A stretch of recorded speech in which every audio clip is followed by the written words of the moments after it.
Hi, this is Keith Williams. Welcome to 5 Watt World. We're interested in helping you get the most music from the least gear. I recently had a long conversation with an executive at Yamaha Line 6 about the amps and speakers that they spent so much time modeling when they were working to launch their Helix line.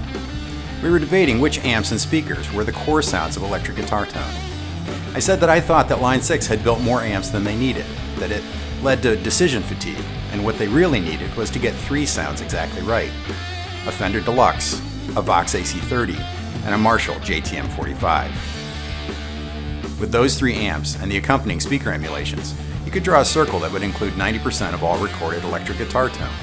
And if you drew a circle around rock tone, you'd be able to do the vast majority with the Marshall alone. Given the nature of the things that haunt my sleep, the most music from the least gear for instance, this is the sort of question that really gets me going. And as I look around at some of my favorite guitar players, they are still living in the long shadow of black and gold cast by Marshall. Even people that are known for other famous amps very happily gig a Marshall to great effect. My buddy Jeff McErlain, who's playing in this intro, lent his 71 Super Lead 100 to Robin Ford for this local gig in Brooklyn. Jeff plays and loves his 2-rock amps, but he told me in a phone call recently that he remains inspired by the incredible variety of tones that he can get out of his Super Lead. Everything from early Billy Gibbons to Van Halen, he said, knowing that arc sketched nearly all the classic rock tones we see. And so, I've waited to make this video, not because I love these tones less, but rather because they matter so much more. So let's look at that amp together, because this is the 5 Watt World short history of the Marshall JTM45. If you enjoy our videos, take a minute to subscribe, and hit the bell icon to be notified when we put out new videos. And if you've already subscribed, swing by the store and grab a t-shirt or a mug to support what we're doing here. And if you don't need another t-shirt, but want to support us, consider becoming a friend of 5 Watt. The links are in the description. Although Jim Marshall had achieved some success teaching and playing the drums around London, he was looking to gain a more stable livelihood by 1960. Despite his association with rock and roll, he could mainly be found listening to and playing jazz gigs on that very acoustic percussion instrument. He took a chance by opening a music shop, at that time still focused on drums, called Jim and Terry Marshall, at 76 Uxbridge Road, Hanwell, northwest London. By 1962, they'd opened a second shop across the street at 90 Uxbridge Road, and they shortened the name to J&T Marshall. In an interview shortly before his death in 2012, Marshall said of those early years in the shop, "I had so many top drummers as pupils, and they started to bring their guitarists into the shop with them. Chaps like Ritchie Blackmore, Jimmy Page, and Pete Townsend. Anyway, all the guitar players would say to me, 'Jim, if you sold guitars and amplifiers, we'd much prefer to buy them from you because all the music shops in the West End treat us like absolute idiots because we play rock and roll. Because we don't play jazz, they don't take us seriously.' So I did, and they kept their promise." Recall that there'd been a ban on importing instruments from the US throughout the 50s in Britain, so along with their hunger for American music, there was a pent-up hunger for American guitars and amps. The few that had been available had been brought into the country by individuals and could command top dollar. But it was the larger amps from America that his guitar-playing customers wanted. And so, while he began importing the big Fender amps from the US, demand far outstripped supply, and he quickly realized that a local alternative was needed. So the story we've all heard starts here. Jim Marshall turned to his amp repair tech, Ken Brand, a guitarist he'd hired away from a repair position at Pan Am Airlines to get things started. They decided to look at the late 50s Creed Fender Bassman, the combo, the 5F6A in Fender amp nomenclature. This was an interesting choice because it wasn't exactly the newest amp on the market. There's conflicting stories about whether they reverse engineered it from an amp they borrowed or if they started with a copy of the schematic. Either way, they felt a little bit in over their heads, so they convinced an engineer apprentice from over at EMI to help out with the design. Their first attempt followed the schematic to the letter, with only a couple of tweaks in component values. But they were using British-made parts, transformers, capacitors, and resistors, and all other components that were locally available off the shelf. That prototype from late in 1962 might have looked a bit like a home-built project, that it was, but it sounded good enough to generate dozens of orders for more. At first, they were building as they could. Marshall said they were making an amplifier from Monday to Friday so we could sell it in the shop on Saturday. This gave us the money to go out the following week and get more parts. I didn't dream the endeavor would last 50 years. The early Marshalls were such exact copies of the Tweed Bassman that they had even included the polarity switch. In the US, before properly grounded 3-prong AC outlets were common, this feature enabled a US player of Fender amps to correct the reverse polarity current within the amp that might have been plugged in backwards at the socket. But the British system already used a 3-pronged, properly grounded plug, resulting in amps going out with a feature that was completely useless in the UK. Initially, they used 5881 power tubes that the Bassman had used, even though these and 6L6 tubes were relatively expensive in the UK. But instead of using 12 AY7s in the preamp, they decided to use the European equivalent of the 12AX7 tubes, the ECC83. Though there was more to amp overdrive than preamp tube clipping, these ECC83s each nominally provided 2.5 times the gain of those used in the Fender, resulting in an amplifier that was much faster to distort. The earliest version of the amps had the chassis pushed to one end and the block Marshall plaque referred to as the coffin trademark. So the early Marshall heads were more or less British clones of the Tweed Bassman with a few important tweaks. The big difference was in the speaker and cabinet design. Marshall started out building heads only, later designing his own speaker cabinets to go with them out of necessity.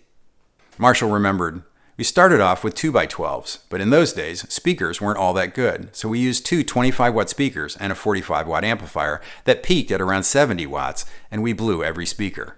That's when I designed the 4x12. It was purely because we were blowing speakers." He designed the smallest 4x12 he could, which would become the classic straight-front Marshall cab. It was created out of demand for something that could handle the wattage created by the amp into the speakers available at the time. These early speakers were Celestion G12s, an early Alnico rated at just 15 watts each. The first G12M greenback speakers with ceramic magnets could handle 20 watts each and would come along in 1965. And these then would be upgraded to 25 watts in 1968. Even with these advances, a 45-watt amplifier can spike well beyond its conservative RMS rating at full volume, so 4 speakers were still necessary to ensure the speakers wouldn't blow up in performance. Just as impactful was the decision to build a closed-back speaker cabinet, providing a mid-range punch that was quite different from the open-back large Fender combos. As Dave Hunter put it in his excellent book, The British Amp Invasion, in 1963, the Marshall amp on top of a solid 4x12 cabinet was the mightiest thing on the British stage.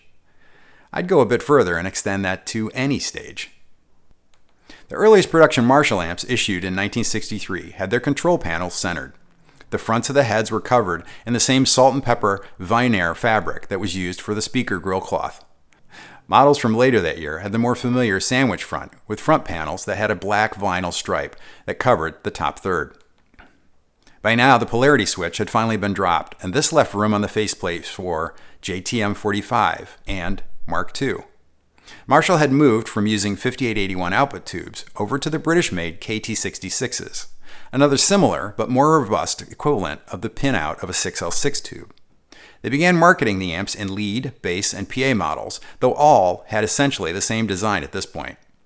The heads and 4x12 cabs were the product line until the first combos were built in late 1964. Remember, the names of Marshall amps have nothing to do with the year they were released. It was around this time that Marshall moved the amp building from the shed behind the shop to the back of the Uxbridge Road shop. Though embraced by an influential handful of guitar players who were hanging around the shop, Marshalls weren't an overnight success by any means. Vox was still the established and well-known brand, and Selmer was the oldest amp company in England. But within the year, the list of users and endorsers had become unignorable. The Who, the Yardbirds, the Moody Blues, Spencer Davis, and the Small Faces. And this was on the eve of big changes at Marshall. Though amps were designed at this time to have as much clean headroom as possible, by 1964, players were beginning to embrace the glorious sound that could be had by pushing well past the limits of anything that might be construed as clean. Famously, Dave Davies of the Kinks, in the studio working on the first recording of You Really Got Me, wasn't happy with the tones he was getting. He went looking for a more blues-infused, raw tone, and the result was what many think of as the first ever distorted guitar tone on a British pop song. Davies told Dave Hunter that finding himself alone in the studio, bored with the sound, he pulled out a razor blade and cut slits in the speaker of the small combo there. Feeding the guitar to the small, prepared combo and the Vox AC30, he got what he was looking for. Fuzziness from the shredded speaker, but also clarity from the Vox. That sound had much to do with sending You Really Got Me to number 1 in Britain and to number 7 in the US charts. This sound, though not produced by a Marshall, was hugely influential on so many of the current bands of the time. Pete Townsend has said that The Who's single I Can't Explain was a response to the tones on You Really Got Me. More than just a new spice for bands at the time, it can be argued that distortion was an expression of the attitude of this burgeoning market called the teenager that was looking for its own music and culture since the 50s rock and roll started. And here, in the mid-60s, was the sound they've been waiting for. This new sound was the auditory expression of the pent-up frustration of a generation. Then industry leader Vox still felt unthreatened by Marshall at this point. In response to pressure to produce an even more powerful amp than their AC-15, they had created the AC-30. This was created to keep up with the volume of the crowds and clubs. By January of 1963, Vox had worked a deal with the Beatles, putting them at the front of the wave of the new music. The deal famously was that the Beatles would trade in their fawn-colored AC-15s in exchange for the new black AC-30s and would use them on the stage as payment. For several years afterward, the Beatles would use nothing else on stage, and that promotional value to Vox cannot be calculated, even in hindsight. Though they would go on to use many other amps than Vox, it was an incredible deal for Vox. Though all the pieces were in place for the world to embrace this new overdriven expression in the form so suited to Marshall amplifiers, in hindsight we can see that what was needed was someone to blow the roof off. This would come with the Brits embracing the blues. Britain's interest in American blues had yielded skiffle music in the 1950s, and as the 60s began, British guitarists began to look towards the roots of the music from Memphis, Chicago, and the Mississippi Delta. Interest in recordings of this music had grown and peaked early in the 60s, generating demand for concerts. Keith Richards, Jimmy Page, and Mick Jagger all attended the American Folk and Blues Festival in Manchester in 1962. The show included appearances by John Lee Hooker, Sonny Terry and Brownie McGhee, Memphis Slim, and T-Bone Walker, among others. In '63, Eric Clapton is said to have gotten his first authentic American blues taste at a similar festival near London, where Otis Rush, Muddy Waters, and Howlin' Wolf were added to the bill. The music resonated for Clapton immediately, and he would get his first chance to play that music in the Yardbirds. In the Yardbirds, Clapton played a Fender Telecaster and a Vox AC-30, both of which were the property of the band. So when he left the band, he had to put together his own rig. Unknown to him at the time, that rig would launch British blues rock like none other before or since, changing forever the tones that would define that music. In 1964, Marshall had decided to expand their amp line by adding two combos to the basic JTM45 amp format. These were the Super Tremolo Model 1961 with four 10-inch speakers, and the Lead and Bass Model 1962 with two 12-inch speakers. The Lead and Bass model was fitted with a pair of 15-watt Celestion G12 Alnico speakers. But by early 1966, these had likely transitioned to the 20-watt Celestion G12M greenback with ceramic magnets, making it more able to make full use of the amplifier's full output. While mostly a historical relic, the 4x10 model is worth discussing. Clearly influenced again by the need to dissipate all the wattage coming from the amp and turn it into volume, this 4-speaker amp is very close to the original Tweed Bassman that Marshall had started with in their designs. By the time Marshall was producing this amp, Fender had moved on to its brownface amps and was on the eve of moving to the blackface tone circuits. The model 1961 4x10 JTM45 Super Tremolo was the closest thing to a Tweed Bassman that was being produced in the world by 1964. Most people say that this amp sounds like a mix of a Tweed Bassman and what we associate with classic Marshall tone for these reasons. Likely the most famous user of the model 1961 was Peter Green, who used one during his years with Fleetwood Mac and may have even had the amp at the end of his time with the Bluesbreakers. Interestingly, this model was never as popular as the 2x12, and for that reason they are sought after by collectors. Now we come to the model 1962 Lead and Bass Combo, the amp that would go on to be known after the Beano album as the Bluesbreaker. Though I think when someone says Marshall, we immediately see in our heads a 4x12 stack. It was this combo that would be the first to set the world on fire with overdriven Marshall tones on the recording by Eric Clapton with John Mayall and the Bluesbreakers, released in July of 1966. The model 1962, with its two 12-inch speakers, is based on the JTM45 bass circuit with added tremolo, whereas the model 1961 with its 410s had been based on the lead chassis. On the ground, there are very few differences between the two amps. This was due to inherent variations in each build. Just looking at two separate 1961 Marshalls of the same nominal spec, there might be a bright cap on one and not on another, or there might be a slightly different mix resistor used to blend the two channels together. It's generally believed that once the amps were cranked up, these small differences would not have been heard. There's a widespread story that the Bluesbreaker combo came about because Clapton wanted an amp that would fit in the boot, or trunk, of his car. This is very likely false, as the combos were released before Clapton got around to using one. The specs of the amp used at the session is hotly debated because Marshall was rapidly changing specs of both the circuits and the cabinets during the time when Clapton obtained the amp. Further, there just isn't any clean record of which amp Clapton had. Clapton himself has said in interviews that he, quote, didn't know what became of the amp, end quote. So no one can backtrack to the original source of this famous tone. Many theories exist, but they are all just theories. We do know that Clapton obtained the amp after returning to England from a short stint in Greece. He left behind a Marshall half-stack and needed a new amp to play with Mayall again. It's believed that since he was broke, Jim Marshall let him have the combo on time payments. This is where the story of fitting in the boot of his car often comes in, and it may have some shred of truth in that he went with the 2x12 instead of the 4x10 combo.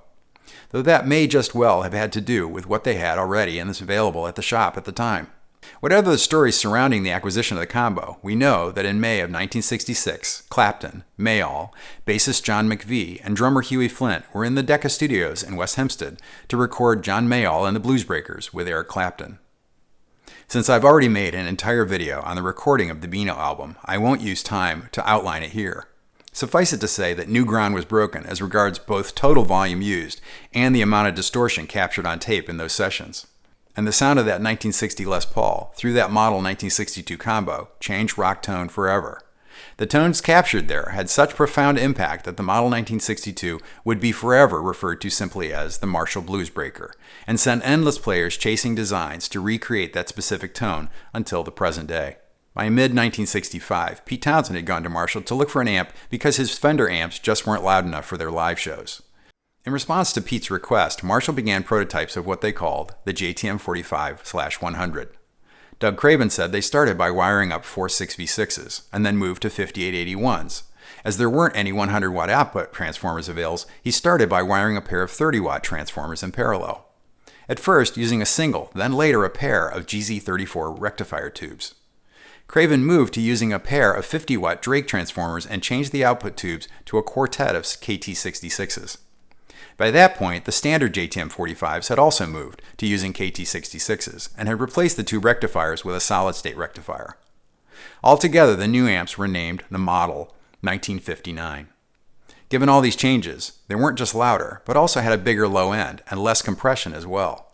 Of course, 4 20-watt speakers weren't going to last long under the onslaught of a new 100-watt amps, and so the full stack was born. But this wasn't accomplished with the first try. Jim's thought was to provide 2 cabinets, a straight front on the bottom and a slanted one on top. But Townshend's vision was a bit different. He told Marshall that he wanted 8 12s in one cabinet.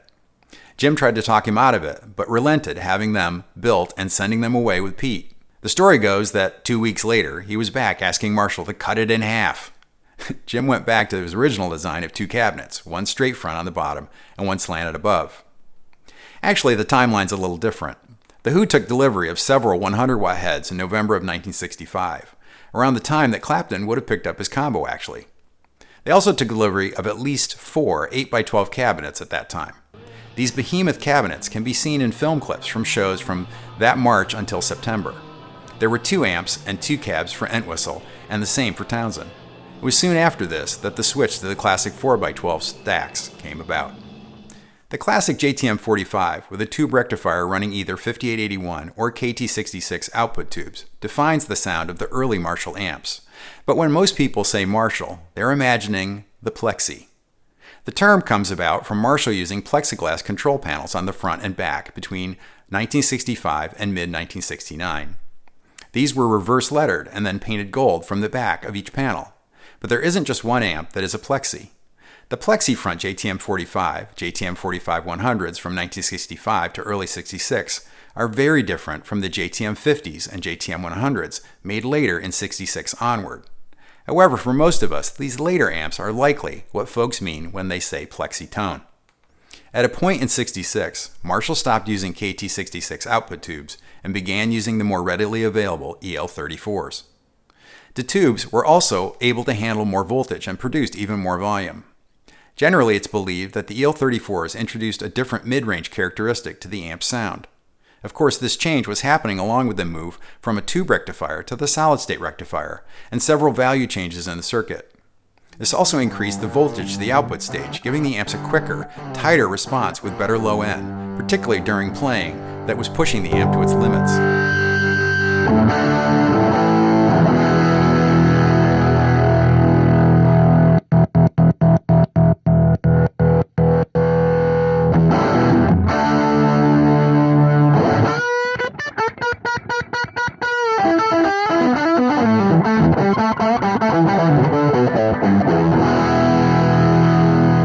Also, since they were working hard to have the amps cut through the crowd noise and be heard, the preamp was changed to add more sizzle to the high end. A JTM50 will sound more like what we think of as a full, punchy, sizzling plexi. It's worth saying that the bass and PA labeled amps of this period are only different in a few parts in the preamp. This was an evolution, so the amps that were in the transition time, say with EL34s but still with a tube rectifier, are sort of a blend of both styles of amp, and they're often sought out by players and collectors for this very reason. Soon after establishing the sound of a crank Marshall JTM45 on the bluesbreaker record, Clapton was already casting about for something different and moved to using a JTM100 with Cream from that transition time, later in 1966. It had 4 KT66s, now with a single 100-watt transformer and a solid-state rectifier. This amp made more sense for the larger venues that Cream, seen as something of a supergroup, were playing. It also gave Clapton's tone with Cream a thicker, crunchier fundamental and a smoother sustain. The conclusion to the growth in wattage was the 200-watt Marshall Major that was introduced in 1967 and was produced until 1974. It ran a quartet of KT88 power tubes. The Major was also produced as a PA head with 8 inputs and 4 channels, and as a bass amp. Ritchie Blackmore famously used a Major that had been modified at the factory with 2 input channels castigated one into the other, essentially emulating the first master volume Marshalls. On September 23, 1966, Jimi Hendrix landed in London, encouraged by Animal's bassist and aspiring manager Chas Chandler. Chandler wasted no time in taking Jimi around to the clubs to sit in with the locals.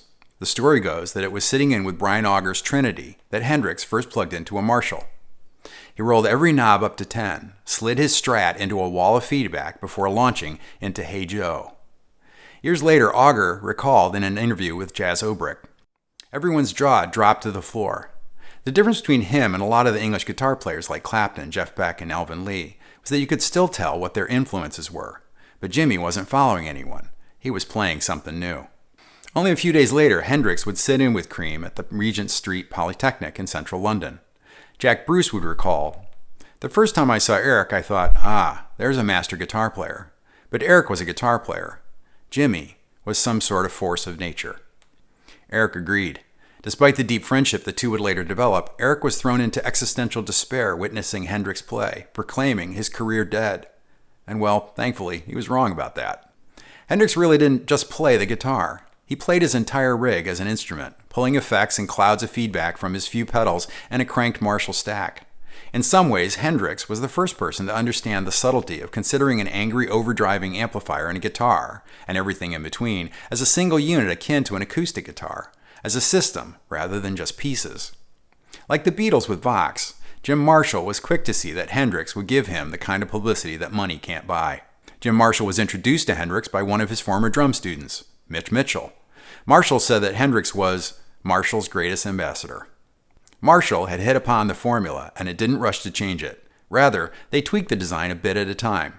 In 1969, the plexiglass panels were replaced with brushed gold aluminum panels, ushering in the metal panel years, though the inside of the amp was still much the same. The metal front amps had higher plate voltages, and because of that had a slightly more aggressive sound. Later, Marshall would actually reverse this trend, lowering voltages for a warmer tone. While slightly different, these amps really did continue the legacy of the plexi front amplifiers. The hand-wired, metal-paneled amps ran until 1973, and that brings us to the close of the era of the classic Marshall amps, as the era of the master volume amps began. Subsequently, the amps were reissued for the first time in 1988 with the model 1959s, then again in 91 to 93 with the model 1959X, and from there 93 to 95 with the 1959 SLP. These amps were confusingly marketed as clones of the earliest amps, but they shared characteristics both of earlier and later versions of the amps. In 2005, Marshall introduced a model 1959 HW for hand-wired, based on a range of original amps that were produced from 67 to 69. Of these very dear hand-wired amps, Guitar Player magazine said that they were, quote, monumentally huge, frightfully loud, and painfully expensive. and required, quote, a total commitment to volume, making it clear that you had to turn these amps all the way up to get into the tones for which they were famous. Between Clapton and Cream, Townsend and The Who, and Force of Nature Hendrix, the later plexi formula was fixed in the tones others would strive for in the decades to come. Jimmy Page, Paul Kossoff with Free, Eddie Van Halen, and current blues rocker Joe Bonamassa have all embraced the tone, feel, and legacy of the plexi. The list of great guitarists who built their tones on the back of the plexi is nearly endless. Dickie Betts, Duane Allman, Angus Young, Malcolm Young, Billy Joe Armstrong, Graham Coxon, Johnny Ramone, Ace Frehley, Billy Gibbons, Jay Mascis, Matt Bellamy, Randy Rhoads, Yngwie Malmsteen, George Lynch, Uli John Roth, Rich Kotzen, and Ritchie Blackmore, and Slash, to name just a few. Endless companies have copied and tweaked the Marshall formula first put together in the early 60s London, some much more successfully than others. Greg Germino, George Metropolis, John Suhr, Dave Friedman, and many others have shown that there is still a real thirst for a roadworthy, modern Marshall. Marshall themselves seem to have understood this in the last few years, finally having turned back to producing amps voiced more like these earliest models with their current Origin and Studio Series amps. Often running a pair of EL34 tubes, but at much more politically correct wattages, these amps harken back to the heyday of that shed behind the shop where a parade of London's finest bluesmen wandered through as electric guitar amp history was being made. This video would not have been possible without Dave Hunter's excellent book, The British Amp Invasion. I can also recommend Jim Marshall, The Father of Loud by Rich Maloof. I need to thank the guys at Premier Guitar for sharing the amazing photos and story of Peter Green's 4x10 combo. A link to the article is in the description. I need to thank well-known YouTuber Johan Segeborn for the images of one of the earliest JTM45s I've ever heard of. I've followed him for years and have become convinced that he lives near the greatest classic gear stash on the planet. If you're interested in classic rock tones, you should be watching Johan's channel. It's linked below. I need to thank the extraordinary Jeff McErlain for providing the Marshall tones for the video. By the middle of most edits, I'm usually starting to think it's all crap, but Jeff's music was all I needed to get excited again. Jeff is the rarest of great guitarists that's also a great teacher. There's a lot of courses available through TrueFire. Make sure you grab them through his website listed below. And if you're not already subscribed to his YouTube channel for weekly tastes of his lessons, I highly recommend you do so without delay. The links are in the description. I need to thank Dave Honorato for sharing his expertise on the history of the JTM45 amps. And finally, I need to thank Barry McManus for taking time away from his 100-watt world to improve yet another long script. If you have your own Marshall story, please share it in the comments and let me know what I missed. I know I can count on you. Remember, if you want to support these videos, stop by the store and grab a sticker, a t-shirt, a hoodie, or a mug. And if you don't need another t-shirt but want to support what we do here at 5-Watt World, then consider becoming a friend of 5-Watt. The links are in the description. Thanks for watching. Until next time, thanks for being a part of the 5-Watt World.